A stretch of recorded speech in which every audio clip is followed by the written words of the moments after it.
Good morning, Gold Creek. Welcome back to GC 365. My name is Mike. I am the youth pastor over at Gold Creek, Woodinville, and I'm with one of my best friends in the world, Zoe Wilson. Most of you probably recognize her, as this is probably her 50th GC 365. Not 50th. How many have you been on? I think this is my fourth or fifth one. Yeah. I think people just think, well, you actually are. Wait, you actually are on staff. Oh, yeah. Why don't you get assigned to these? Like to do as like leading it. I don't know. Zoe is our cafe manager over at GC Woodinville. Yeah. She kills the game, makes some great coffee. Yeah.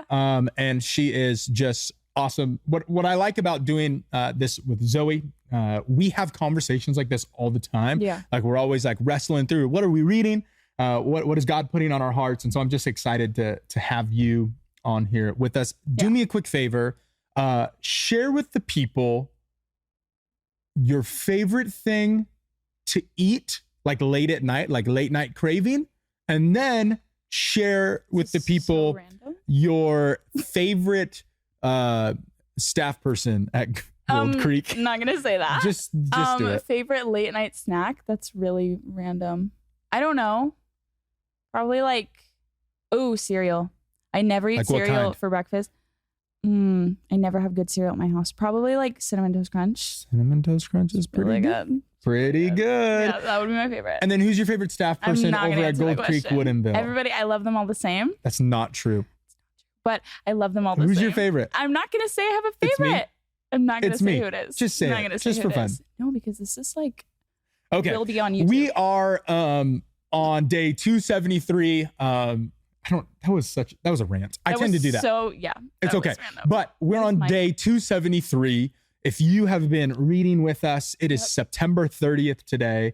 And we've just been going through the Bible as a church. And since we're at 273, there's less than 100 days left. You guys are killing it. Woo. You're doing great. But today we were in Isaiah, towards the end of Isaiah. I know if you've been reading with us, it's a long book. It is a long book. And so we're in chapter 60 all the way through a little bit of chapter 62.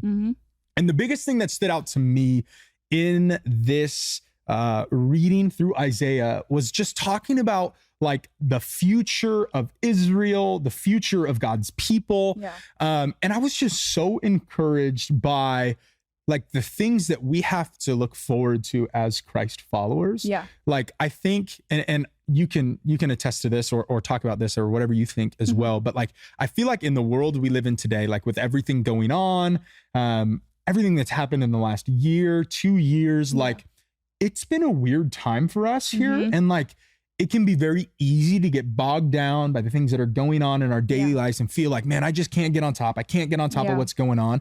And just like in this passage, like thinking about the things that are to come, like we can focus on the future glory of like being with God. And it's just like such a joy. What are some things maybe like in the last couple of years that have been discouraging, that like reading these passages have kind of encouraged you? Like there's something to look forward to. In the last couple of years, I don't know. I'm kind of a goal setter, and when things kind of don't go the way that I thought they were going to go, it can be discouraging. Yeah.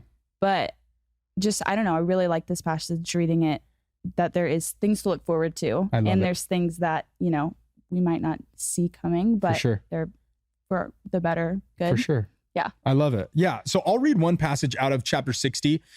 It was verse 19, and it says, "No longer will you need the sun to shine by day, nor the moon to give its light by night. For the Lord your God will be your everlasting light, and your God will be your glory." And what I love about that is like, there's going to be a day that comes that we're with God every single day, and there'll be no need for the sun. Like literally the thing that comes up in the morning, we watch the sunset, like there'll be no need for that because his glory will shine so bright. Yeah, that's crazy. That's awesome. It's just amazing to think about. What are some things that you're looking forward to in the future? Like when you're with God in heaven or whatever that looks like. Like what is something you're looking forward to? Honestly, all of it. I'm excited to ask God all the questions that I have. One question you're going to ask. Ready, go. I don't know. Ready, go on the spot. Seriously, I don't know. I have so many. Yeah. I've thought like, I wish I could write them down so I don't forget them, and then like always have it in my pocket. you can't really take stuff to heaven with you. So it wouldn't really work. Yeah, it doesn't work like that. That would be cool. I have a lot of questions. Yeah. I think for me, the one question I'd probably ask, and not even ask, like, I think we'll just kind of like see the bigger picture. Yeah. And like, we'll be able to kind of see how things work. But I would want to see how like God's sovereignty, like him being in completely control, but then also our free will, like how those two things actually work together. Yeah, that's crazy. Because it's confusing. I wrestle with it all the time. Other than that, whatever. But just speaking of the future glory and like life with God and just like the joy that brings, like I think about that passage in Revelation that we were talking about in youth just a little bit ago, where it's like God is gonna wipe the tears from our eyes, that there's gonna be a day that comes that whatever brokenness is going on in this world, like that will cease. Like we will be with God, eternally joyful. Yeah. And I'm just like, I want that. Like I want to be able to go through life and like be able to have such peace and joy with what's going on around me that like nothing can like tear me down. Like I just am so confident. It makes me think of like Paul, right? Yeah. And like how they were like, hey, we're gonna arrest you. And he goes, that's fine. Like, I'll just, convert your guards and we'll just worship Jesus, or they're like, well, we'll whip you. And he goes, well, the sufferings that I endure right now, they compare nothing to the future glory that I'm going to have with God. Or we'll kill you, Paul. And he's like, it's all good. To live as Christ and to die as gain. Cause then I got to go be like, what do you do with that guy that's so full of joy? His perspective is so much on the future. Yeah. Like, I don't know.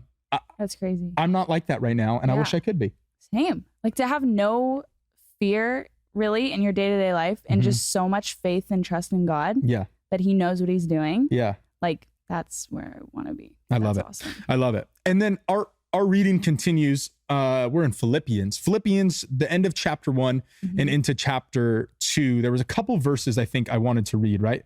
Was it verse 27? Is that what we said? I think that's what it says. Verse 27. Above all, you must live as citizens of heaven, conducting yourselves in a manner worthy of the good news about Christ. And we were talking a little bit before this of like what that looks like for us to live in that way in our community. And so, Zoe, what does that mean to you to live or conduct yourself in a manner worthy of the good news of Jesus? Like, what does it look like for you to do that in your daily life, like outside of just the church setting? Just like being an example of Jesus. Like we are called to be like him and live like him. And like my mom growing up would always say, be Jesus with skin on. I love it. Like just strive every day to be like him as much as you can, because that's what people see. Yeah. So. Yeah. No, I think it's good. I think sometimes we have a tendency to like, I don't know, how do you say, like, we have a tendency to want to like fit in with the world, right? But like, it's saying like we should stand out, like the way that we live, the way that we love others, the way that we are able to disagree on things in any context, whether it's like, I don't know, spiritual things or maybe even political things. Like we can disagree, but we're still united as one, as Christ followers. And like when people see that in the world, like that brings glory to God. Like we are to be an example in that way. And then the last verse I wanted to share. Oh, was that one? Should I read that one? Yes, I like that one. Okay. You're going to read it. Okay. You're going to read it. Verse 3. It's kind of, I have like underlined accidentally through it in my Bible, but you got it. You can read it. Okay. Don't be selfish. Don't try to impress others. Be humble, thinking of others as better than yourselves. Don't look out for only your own interests, but take an interest in others too. I love it. Yeah. That makes me think like, that's how you do it. Like that's how you conduct yourself in a manner worthy of like Christ. Like that's how we are an example to the world. We put other people in front of ourselves. Like I'm going to brag on you. Zoe is this person, like straight up. She is always serving, always giving of herself. Like she serves in worship. She served in the cafe. I think before the cafe was even yours, right? No, I lied. That's not true. Don't believe that.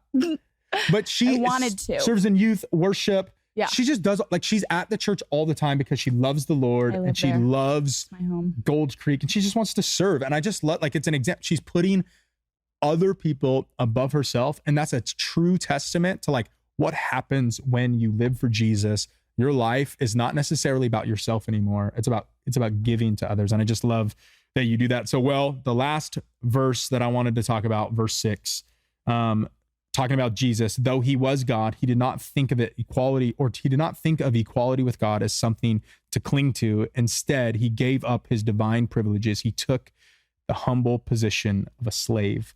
And I just love that. Like, Jesus was fully God, fully, like, think about that. Like, fully God, fully man. He dealt with some things that were so difficult, whether it was being tempted, being murdered, being spit on, being called names. Yeah. And in those moments, he's fully God. Like, he could have done whatever he wanted. Yeah. In those that's moments. Crazy to think about. Yeah. Like, he literally could do anything. Right. Yet he chose to take the form of a servant. Right.